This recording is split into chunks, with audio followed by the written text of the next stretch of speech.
Brought to you by Technopova Curve 5G. Discover new horizon.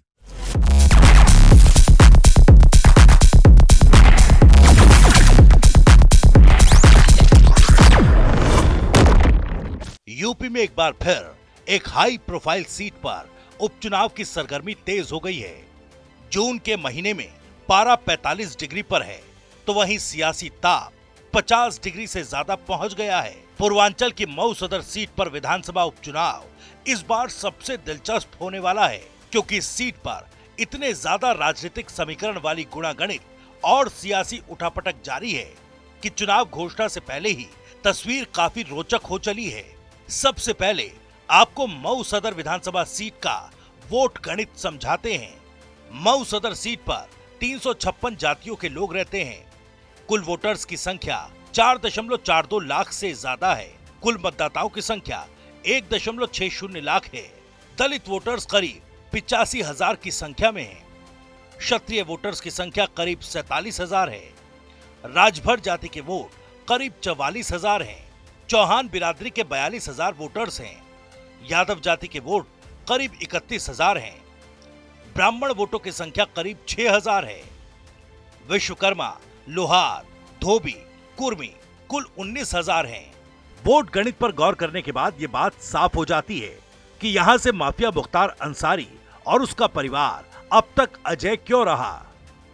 1996 से 2022 के चुनाव तक मऊ सदर सीट पर मुख्तार अंसारी और उसके परिवार का ही कब्जा रहा। 1996 से 2017 तक पांचों चुनाव में लगातार मुख्तार अंसारी चुनाव जीता।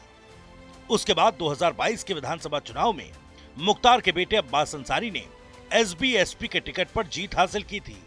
2022 के चुनाव प्रचार के दौरान अधिकारियों को धमकाने के मामले में अब्बास अंसारी की विधायकी चली गई। उन्हें कोर्ट से 2 साल की सजा हुई, जिसके बाद मऊ सदर सीट खाली हुई और यहां पर उपचुनाव होना है। इस बार का उपचुनाव अब तक के सभी चुनाव से ज्यादा उलटफेर वाला हो सकता है, क्योंकि 2022 के बाद से समीकरण काफी बदल गए हैं। 2022 के विधानसभा चुनाव में ओपी राजभर सपा के साथ गठबंधन में थे, लेकिन चुनाव नतीजों के बाद वो बीजेपी के साथ आ गए। योगी सरकार में कैबिनेट मंत्री की कुर्सी हासिल कर ली, लेकिन उस चुनाव तक उनके साथ रहे महेंद्र राजभर अब उनके खिलाफ हैं। 2017 में माफिया मुख्तार अंसारी के खिलाफ लड़कर महेंद्र राजभर उर्फ कटप्पा सिर्फ 8,000 वोटों से हार गए थे। वो मजबूती के साथ चुनाव लड़े, लेकिन अब वही महेंद्र राजभर उर्फ कटप्पा अखिलेश यादव के साथ गठबंधन में हैं। 2022 के चुनाव में टिकट न मिलने से नाराज महेंद्र राजभर ने सितंबर 2022 में ओपी राजभर से अलग होकर अपनी पार्टी सुहेलदेव स्वाभिमान पार्टी बना ली थी। तब से वो 2024 के लोकसभा चुनाव में और अब मऊ सदर सीट पर होने वाले उपचुनाव में ओपी राजभर को कमजोर करने के लिए घेराबंदी की तैयारी कर रहे हैं। वहीं अब सबसे बड़ा सवाल ये है कि मऊ सदर विधानसभा सीट ओपी राजभर के खाते में जाएगी या बीजेपी अपना प्रत्याशी उतारेगी।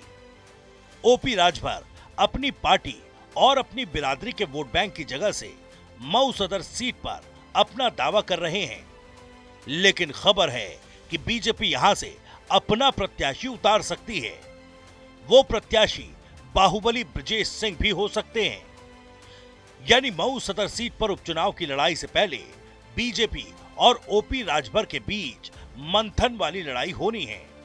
खबर यह भी है कि मऊ सदर सीट को अपनी परंपरागत सीट मानते हुए मुख्तार अंसारी का परिवार भी दावेदारी ठोक सकता है।